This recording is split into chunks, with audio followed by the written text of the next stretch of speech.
Livro do profeta Isaías, o verso 6. Capítulo 6 e o verso 1. Os amados encontraram, digam amém. No ano da morte do rei Uzias, eu vi o Senhor assentado sobre um alto e sublime trono, e as abas de suas vestes enchiam o templo. Serafins estavam por cima dele. Cada um tinha 6 asas. Com 2 cobria o rosto, com 2 cobria os pés, e com 2 voava. E clamava uns para os outros, dizendo: Santo, Santo, Santo é o Senhor dos exércitos. Toda a terra está cheia da sua glória. As bases do limiar se moveram, a voz do que clamava, e a casa se encheu de fumaça. Então disse eu: ai de mim, estou perdido, porque sou um homem de lábios impuros, e habito no meio de um povo de impuros lábios. E os meus olhos viram o Rei, o Senhor dos exércitos. Então um dos serafins voou para mim, trazendo na mão uma brasa viva, que tirara do altar com uma tenaz. Com a brasa tocou a minha boca, e disse: eis que ela tocou os teus lábios, a tua iniquidade foi tirada, e perdoado o teu pecado. Amém? Levanta a sua mão, a Bíblia, para os céus e diga: Senhor Jesus. Fala com mais vontade, diga: Senhor Jesus, eu creio no poder da sua palavra. Diga: eu abro o meu coração para ouvir a tua voz. Podei-vos assentar, e aos que tiverem razões para serem gratos a Deus, aplaudam a Jesus e deem glória a Deus de vitória. Vamos lá, porque é para Jesus. Os homens da glória e as mulheres, aleluia. Vamos lá, todos aplaudindo ao Senhor. Vamos lá, tá bonito, todos glorificando aquele que vive e reina para todos sempre. Meus irmãos, o texto do capítulo 6 de Isaías, eu sei que é um texto muito conhecido, eu sei que é um texto muito pregado, eu sei que é um texto que boa parte de vocês, quando ouviu eu anunciar o texto que lemos, já fez um rostinho como: eu já conheço esse texto. Mas nessa noite, eu gostaria de esforçar-me um pouco junto com vocês para tentar compreender um pouco mais acerca do que está acontecendo no capítulo 6 do livro de Isaías. Daqui existem algumas verdades muito importantes. E, a princípio, eu gostaria, antes de iniciar a introduzir essa temática, apresentar a vocês alguns pontos, ou no mínimo 2 pontos, que eu julgo necessário falar quando vou falar deste texto. O primeiro é: quando foi que Isaías viu o Senhor? Por que é importante nós falarmos sobre quando ele viu e onde ele estava quando viu? Porque nós estamos vivendo um período que o liberalismo teológico pega alguns textos e eles querem dizer que este texto é algo místico. Há correntes que defendem isso. Eu respeito, mas creio de outra forma. Para mim aqui, de fato, está sendo narrado uma experiência que o profeta Isaías, ele teve com Deus. Quando foi? Nós, ao lermos o primeiro versículo, nós vamos entender. Foi no ano em que morreu o rei Uzias. Foi antes da morte ou depois da morte? Por que é importante pensar sobre isso? Porque se foi antes da morte, você vai ler a história de Uzias em 2 Crônicas, você vai perceber que ele foi um homem que durante o seu reinado, durante bons anos, foi alguém que administrou com maestria, foi alguém que administrou com zelo, em virtude do povo, abençoou muitas vidas através do seu reinado, mas chegou um tempo que ele decidiu entrar no templo para queimar incenso. E esta não era uma atribuição do rei, é uma atribuição que apenas os sacerdotes faziam.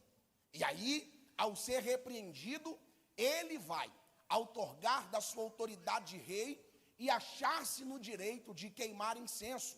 E aí, Deus vai trazer um castigo sobre ele. Ele vai ficar leproso. Então, se este episódio do capítulo 6 aconteceu antes da morte do rei Uzias, nós estamos falando de um período em que Uzias estava leproso. Logo, havia um trono vazio.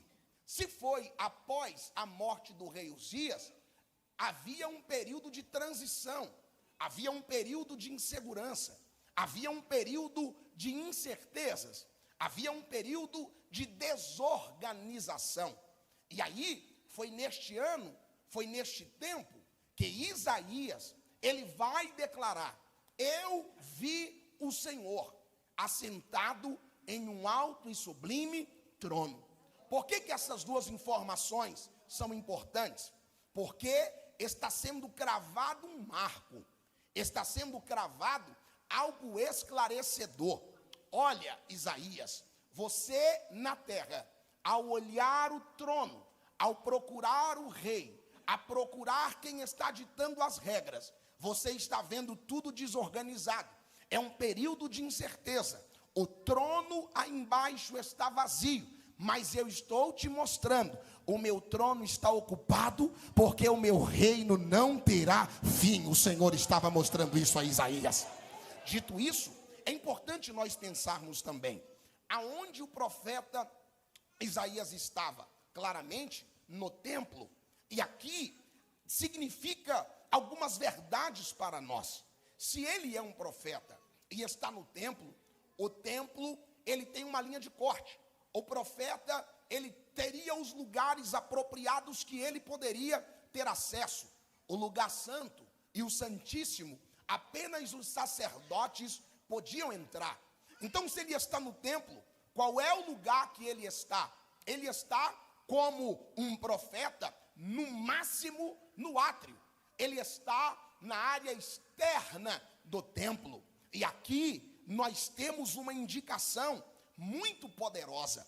Primeira indicação: quando Deus quer se revelar a alguém, não importa a posição que este alguém esteja, Deus simplesmente vai se revelar a essa pessoa.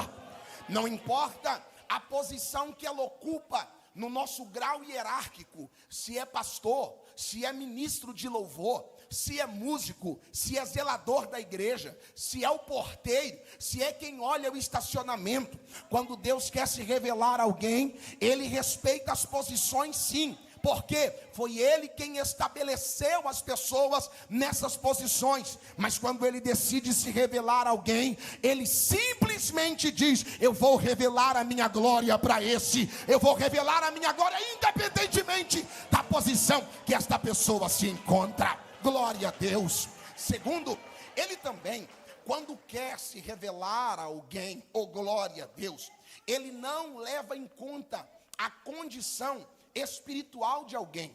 Nós temos essa dificuldade, nós temos essa deficiência. Nós não cremos e não acreditamos que Deus possa se revelar a alguém que está em uma condição que nós dizemos que não é de santidade. Nós temos essa dificuldade. Eu não estou dizendo usar, eu estou dizendo se revelar. E em ambos os sentidos, Deus pode usar quem Ele quer. E aqui Ele está se revelando para alguém, não se importando a condição espiritual do indivíduo.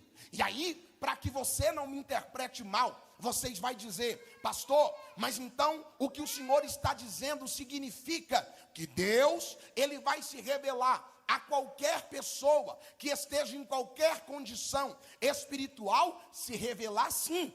E aqui quem está dizendo não sou eu, é o profeta Isaías. Ele não está em uma condição espiritual boa, mesmo sendo profeta. Quando Deus se revela a ele, ele vai dizer: ai de mim, que vou perecendo, porque sou um homem de lábios impuros e habito no meio de um povo de impuros lábios. Isaías está reconhecendo a sua condição espiritual não é a melhor. A sua condição espiritual não é a mais louvável ou a mais aprovada. Porém, Deus, na sua infinita graça, Deus, no seu infinito poder, está dizendo: mesmo você em condições não permitidas ou não merecidas, eu me revelarei a você, porque eu preciso mostrar a minha glória para você. Levanta a tua mão direita para o céu, levanta a tua mão esquerda também, oh glória. E isto é a delícia do Evangelho, esta é a doçura do Evangelho. A gente não merece, a gente não é digno, mas quando Ele quer se revelar, Ele se manifesta e se revela diante dos nossos olhos, diante da nossa vida, mesmo sendo fracos, pecadores. Oh glórias a Jesus de Nazaré, aleluia. Oh Deus poderoso. Terceiro, Deus, ele não se prende no lugar. Eu disse em primeira instância, em primeiro lugar, quando Deus quer se revelar a alguém, ele não se prende à posição hierárquica que essa pessoa está ocupando. Segundo, quando Deus quer se revelar a alguém, ele não leva em conta a condição espiritual do indivíduo. Ele simplesmente se revela, e após ele se revelar, ele transforma a vida do indivíduo que teve o privilégio de ter o contato com a graça dele. Terceiro, Deus não se prende ao lugar que você está na fila. O que eu estou dizendo com isso? Porque nós aqui temos na nossa humanidade o grau hierárquico de quem vai ser exaltado, o grau hierárquico de quem vai experimentar a glória de Deus. E é isso que confunde muita gente, é isso que deixa doutores e PhDs e mais PhDs desorientados, porque talvez a posição social de alguém, ele trabalha até como gari, não é depreciativo, eu estou dizendo com muito carinho e respeito, todo trabalho é digno, mas nós temos às vezes o preconceito das profissões que alguém tem. O nosso Deus já é o contrário, ele pega as pessoas mais simples, em posições mais humildes, e ele diz: eu me revelarei a esta pessoa. É por isso que você às vezes não entende, oh glória. Eu já vivi esta experiência. Às vezes você está em um ambiente que tem alguém lavando o banheiro, e você acha que o menor daquele ambiente é quem está lavando o vaso, e não é. Aquele ali é o escolhido que Deus escolheu se revelar para ele e apresentar a tua glória, a tua graça para ele. Não importa o lugar da fila que você está ocupando, não importa o lugar do ambiente que você está ocupando. Eu digo isso com base em quê? Porque Isaías, ele não estava do lado de dentro do templo, ele não estava no santíssimo lugar, ele não estava no santo lugar, ele estava praticamente no átrio, do lado de fora do templo. E Deus decidiu, mesmo ele estando do lado de fora, mesmo ele estando em uma posição que não era invejável, Deus decidiu revelar a glória dele, mesmo ele estando do lado de fora. Esta é a noite, meu irmão. Eu não sei qual foi a sua expectativa em vir aqui neste culto, mas pela autoridade da palavra de Deus, eu vou declarar sobre a tua vida: o Senhor vai se revelar a você, o Senhor vai se revelar à tua vida pelo poder da palavra, pelo poder do Evangelho de Cristo. Glórias a Jesus, aleluia. Caminhemos. Dito isso, é preciso entender o que ele viu. Quando ele vai dizer: eu vi o Senhor, o que acontece quando Isaías vai fazer essa declaração? Olhe carinhosamente para quem está do seu lado. Pergunta para essa pessoa: o que você faria se você visse o Senhor? Diga para essa pessoa, pergunta para ele: qual seria a sua postura se você vê o Senhor? Eu vou fazer uma outra pergunta: quantos crê que Deus está no nosso meio? Dão glória a Deus. Vou perguntar uma vez mais: quantos crê que Deus está no nosso meio? Dão glória a Deus. Então, a segunda pergunta: qual é a sua postura quando você vê o Senhor? Qual é a sua postura quando você está num ambiente onde o Senhor, Ele se manifesta? Eu digo isso porque aqui no texto, ele vai ter uma postura muito interessante. Como ele se porta quando ele vê o Senhor? Primeiro, ele reconhece, ele está diante de um Deus que é santo. E aí, como nós devemos nos portar diante de um Deus que é santo? Esta é uma reflexão que eu e você precisamos fazer. Algumas segundas-feiras atrás, não me lembro se foi na última ou na retrasada, nós falamos um pouco sobre a postura que nós devemos ter no ambiente de culto. E eu vou perguntar uma vez mais: quantos crê que Deus está aqui? Levante a mão e dão glória a Deus. Dito isso, e você concordando com isso, qual é a forma que você se porta quando está diante deste Deus? Vou citar algo para vocês e já volto para o texto. Eu me recordo, quando eu me morava no Triângulo Mineiro, em Patos de Minas, salvo engano, no ano de 99 e 2000, houve-se uma regra municipal, uma determinação municipal, que menor de idade não podia ficar na rua após as 22 horas sem estar acompanhado do pai. Eu lembro como se fosse hoje. Havia um sargento na cidade, Sargento Batista, que ele andava de noite numa motinha. Ele era o terror dos menores de idade, irmão. Quando a gente escutava o barulho da motinha, a gente já sabia: olha quem está vindo aí, é o barulho da moto dele. Todo mundo já respeitava e entendia: se ele pegar a gente na rua, ele coloca a gente na garupa da moto, leva em casa e ainda chama a atenção dos pais, porque uma ilegalidade estava sendo cometida.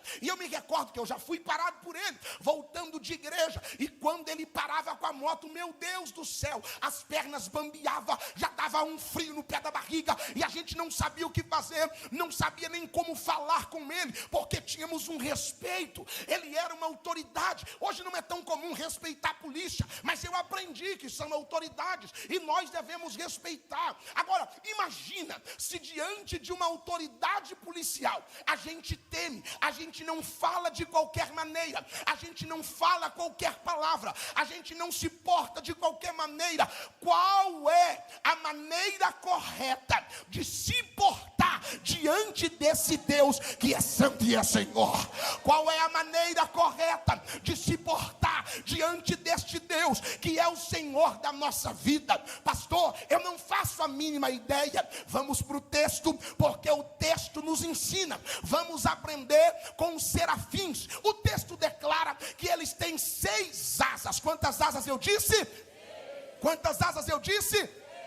E o que eles fazem com 6 asas? Não é só voar. O texto descreve que com 2 asas eles tampam o rosto, eles cobrem o rosto, como quem disse: eu não sou digno de olhar para a santidade dele. E olha que são serafins que não têm pecado. As outras 2 asas, eles vão cobrir os pés, porque Isaías vai descrevê-lo como rei e senhor dos exércitos. Eles cobrem os pés em reverência diante de quem eles estão, e com 2 asas eles estão voando. Perceba que eles têm 6 asas, e 4 das 6 asas eles utilizam para 2 para tampar o rosto, 2 para tampar os pés, reverenciando. Logo, eu entendo que diante do Deus que é santo, eu preciso reverenciar mais e trabalhar menos. É exatamente o oposto que a gente faz. A gente quer trabalhar 24 horas para Deus. A gente quer vir de manhã, a gente quer vir de tarde, a gente quer vir de noite. E a única coisa que Ele está exigindo é: nem precisa trabalhar tanto, mas quando chegar diante da minha presença, reverencie o poder que há no meu nome. Reverencie diante da presença que você está. Eu vou dar um minuto para você levantar a mão direita para o céu, levantar a mão esquerda também, abrir a tua boca e soltar o melhor glória que você já deu em adoração ao nome desse Deus. Oh, glória a Deus. Trabalhe menos, reverencie mais. Caminhemos. Eles estão nos ensinando. Eu devo reverência a este Deus que é santo. Segure na mão de quem está do seu lado e diga para ele: você não está em qualquer lugar, você deve reverência ao Deus que é santo. Diga para o irmão do outro lado também, fale com ele: você não está na tua casa, você deve reverência ao Deus que é santo. Fala com ele: aqui não é um desfile de moda, você deve reverência ao Deus que é santo. Você não está num barzinho, num boteco para você bater, não, você está diante da presença do Deus que é santo, do Deus que é Senhor das nossas vidas. Oh, glórias a Deus. Caminhemos. Eles ainda vai nos ensinar. Primeiro ensino que os serafins nos traz: eu reverencio aquele Deus que é santo. Segundo ensino, como eu devo me portar diante desse Deus que é santo. É algo extraordinário, é algo poderosíssimo demais, porque os serafins, eles vão, ao reverenciar tapando os rostos, ao reverenciar tapando os pés, eles vão fazer uma segunda coisa que mexe com o meu coração. Eles vão olhar um para o outro, eles sequer vão ousar em falar com quem está no trono, eles sequer vão ousar em dirigir palavras com quem está no trono. Não é por medo, não é porque eles vão ser fulminados, não é porque eles percebem: nós não somos dignos de dirigir palavras a Ele. Então o que nós vamos falar diante da presença que desse Deus que é santo? A única coisa que nós vamos falar é o que? Entre nós vamos falar sobre Ele. E o que é que nós vamos falar sobre Ele? Nós vamos dizer que Ele é santo, nós vamos dizer que Ele é santo, nós vamos dizer que Ele é santo, nós vamos dizer que Ele é santo, nós vamos dizer que Ele é santo. Aqui eu aprendo com os serafins, aleluia, algo que os pregadores deste tempo, algo que os ministros deste tempo precisam entender: Deus habita no nosso meio. Logo, se Ele habita no nosso meio, a nossa conversa aqui não deve ser outra a não ser dele. Quando eu venho no culto que eu sei que a presença dele está, eu não falo de outra pessoa, eu não falo de outra coisa. A única coisa que eu falo é: eu estou prostrado diante de um Deus que é santo, eu estou prostrado diante de um Deus que é Senhor. Segura na mão de quem está ao teu lado, segure na mão de quem está à tua direita, segure na mão de quem está à tua esquerda. Fala para ele: fulano, vamos adorar a Ele que é Senhor. Aqui nós só podemos falar dele, aqui nós só podemos glorificar o nome dele, aleluia. Oh, glória a Deus, oh, glória a Deus, oh, glória a Deus.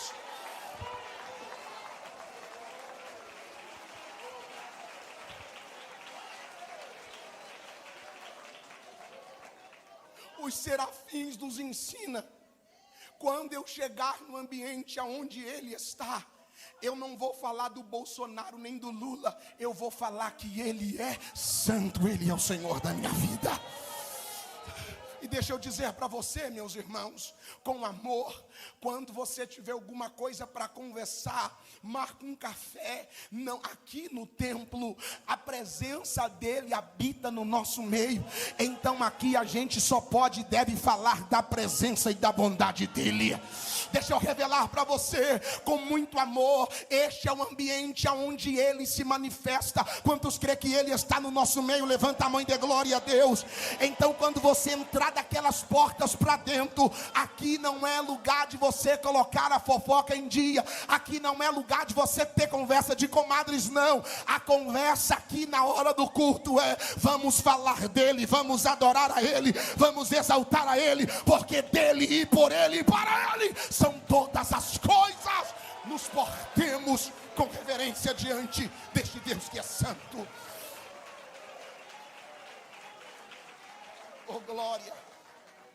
Como eu devo me portar? Primeiro, com reverência diante desse Deus que é santo. Como eu devo falar diante deste Deus que é santo? Eu preciso falar apenas dele. Eu preciso posicionar-me apenas falando dele. Deixa eu dizer algo para você, aos pastores que me ouvem agora, lá na tua igreja, lá na tua congregação, que Deus colocou você lá, você é autoridade de Deus lá. Limite-se a chegar na tribuna e falar apenas desse Deus que é santo e que é Senhor. Quando você for lá na tua igreja, não tenha medo ao convidar um pregador, um ministro para ir lá. Diga para o ministro: olha, deixa Deus te usar. Mas quando a gente aqui se reúne para adorar, a gente não fala de outra coisa, a gente só quer ouvir falar dele, da presença gloriosa dele. Você que veio por causa dele, levanta a tua mão direita para o céu. Você que veio por causa dele, levanta a mão esquerda também. Abre a tua boca e solta um glória aí, para Satanás entender: eu vim por causa dele, eu vim glorificar o nome dele, eu vim exaltar a ele, que é bendito. Oh glória a Deus. Caminhemos. Eu aprendo com os serafins, melhor dizendo, como me portar diante desse Deus que é santo. Como eu devo me posicionar diante desse Deus que é santo. E aí, algo interessante dizer para vocês: o que acontece quando eu me porto de maneira correta diante do Deus que é santo? Eu vou entender no texto também, porque Isaías, quando ele viu o Senhor assentado em um alto e sublime trono, olha a primeira coisa que ele disse: ai de mim, porque eu vou perecendo, eu sou um homem de lábios impuros. E aqui eu gostaria de investir alguns minutos e tratar sobre isso. A transformação que ocorre quando Cristo é revelado a mim. A transformação que ocorre quando eu sou exposto à santidade de Deus. É tão lindo. Nós estamos um tanto quanto equivocados. Em nosso meio tem algumas pessoas que quanto mais eles oram, quanto mais eles jejuam, pior ele vai ficando, mais mau caráter ele vai ficando. Isaías vai dizer que é o contrário. Quando eu sou exposto à presença de Deus, eu reconheço as minhas misérias, eu me arrependo dos meus pecados e ele purifica a minha vida e me perdoa. Eu vou repetir: quando eu me aproximo de Deus, eu reconheço os meus pecados, eu reconheço as minhas falhas. Quanto mais próximo de Deus que eu estiver, eu faço das palavras do apóstolo Paulo as minhas: dos homens eu sou o pior miserável, dos homens eu sou o pior de todos. Sabe o que é isso, irmão? Isso é proximidade com o trono. Quem está muito perto de Deus, ele olha: o problema sou eu, não é o outro, eu é que preciso de mudança. E quando ele declara isso diante dos céus, arrependido, os céus se abrem sobre a vida dele, porque o arrependimento atrai a presença de Deus para a nossa vida. Ser perdoado de todos os males e de todos os pecados. Oh Espírito Santo, eu me aproximo dele.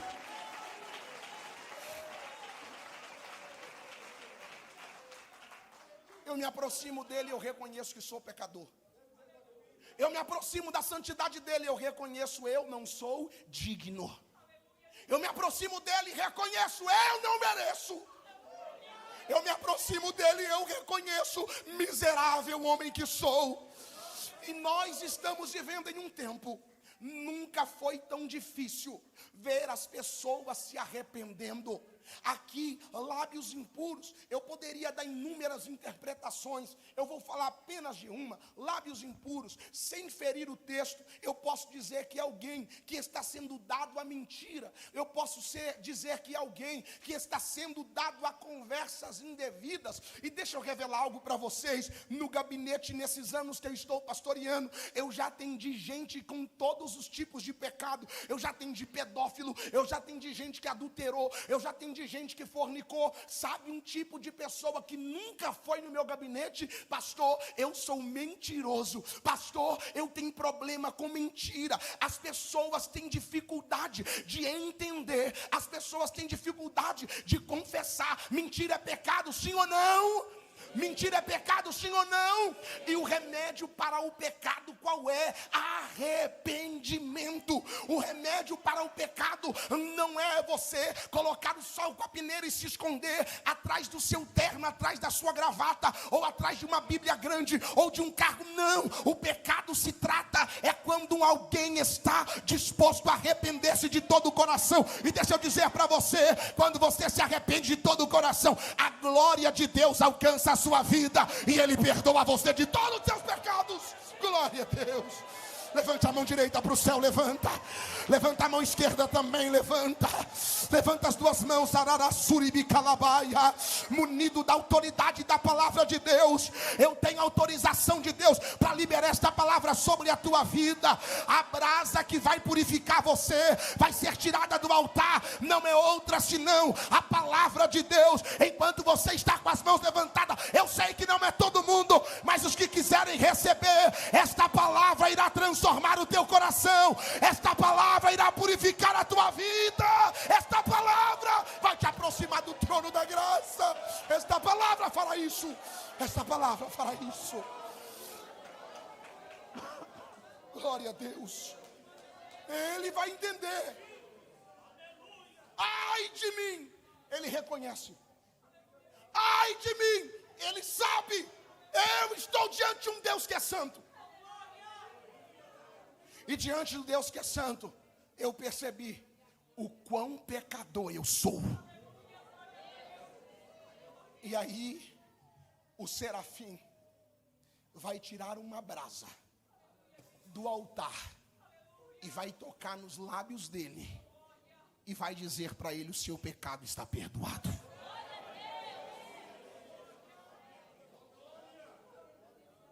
Deixa eu dizer algo para você. A sociedade está ruim, não é por culpa do governo. Nós precisamos aproximar de Deus e entender: o problema sou eu. Quando nós nos posicionamos diante da santidade de Deus, eu não consigo ter tempo para apontar para a vida alheia. Eu olho para a minha vida e eu percebo quão pecador e o quanto errado eu sou. Vou repetir. Quando eu estou diante da face de Deus, irmão, é para eu entrar em desespero. Quando eu estou diante da santidade de Deus, eu vou viver tão desesperado. Eu não vou conseguir olhar para ninguém nem para nada. Eu vou olhar para a santidade do Eterno e eu vou dizer: meu Deus, Ele é santo, eu sou pecador. Eu preciso me arrepender, porque senão eu vou morrer. Eu preciso me reverenciar. Se você se aproximar de Deus de verdade, todo culto que você vier, você vai ter medo até de levantar a tua cabeça, vai ficar de cabeça baixa. Você vai entrar aqui dizendo: Senhor, que a tua graça e a tua misericórdia me alcance, que o Senhor me perdoa, que o Senhor purifique a minha vida, que o Senhor lava a minha alma. Deixa eu me aproximar de Deus.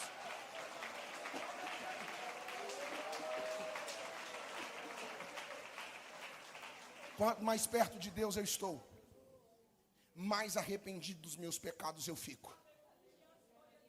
Ele viu, ele contemplou o Senhor em um alto e sublime trono. E após contemplar o Senhor, bateu um arrependimento sincero no coração dele. E ele entendeu: se o trono não fizer alguma coisa por mim, verdadeiramente eu vou perecer, porque eu sou o pecador e os meus olhos viram o Senhor.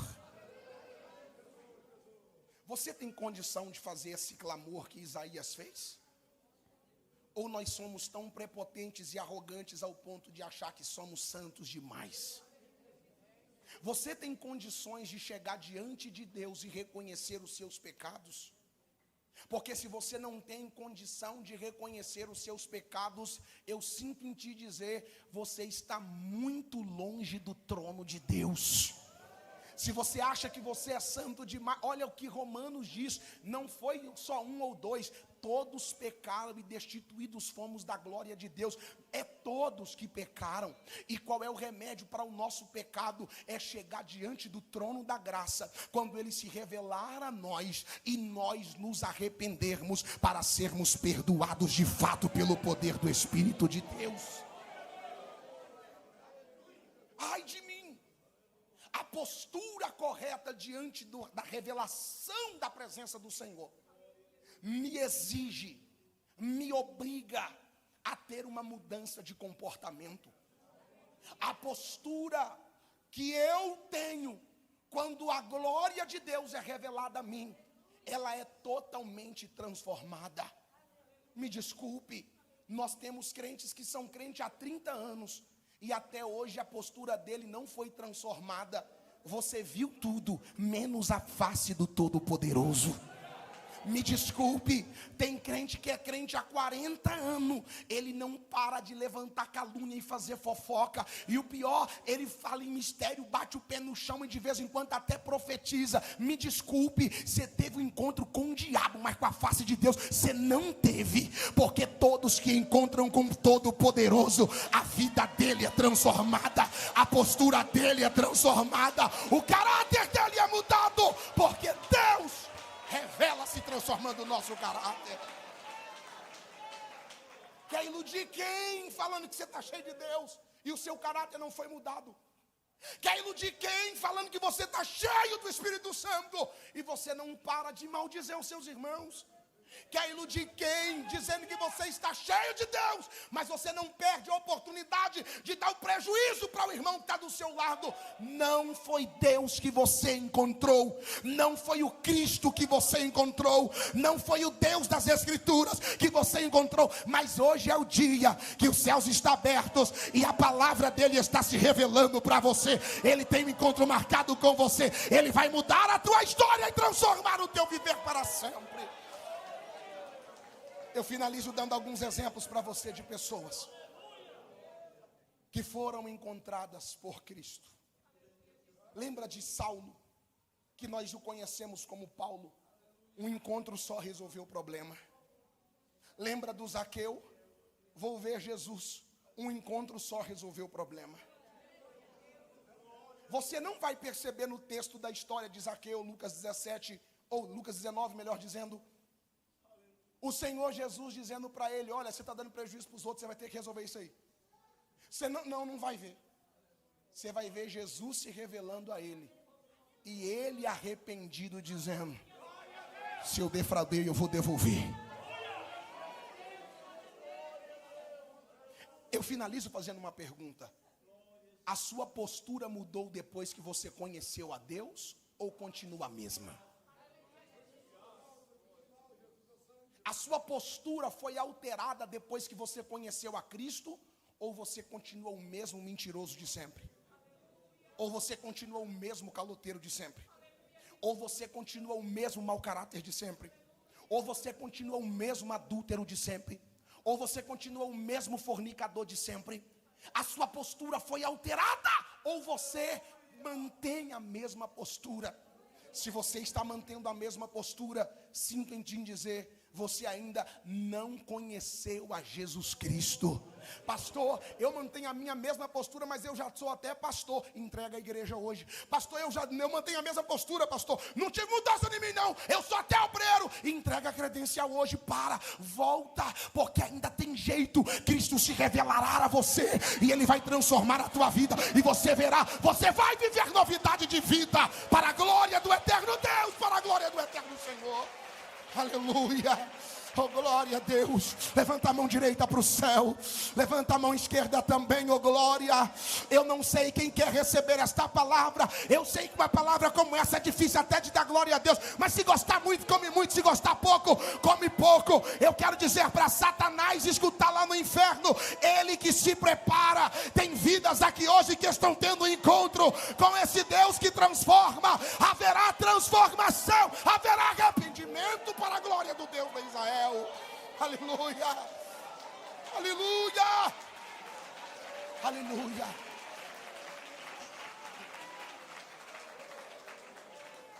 Limite-se a ter um encontro com Ele.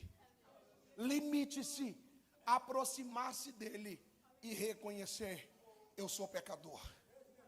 Ai de mim que vou perecendo. A palavra que você deveria ter nos seus lábios todos os cultos quando você viesse é: Santo, Santo é o Senhor dos exércitos. A palavra que você, a oração que você deveria fazer quando você chegasse diante da presença dele é: ai de mim que vou perecendo.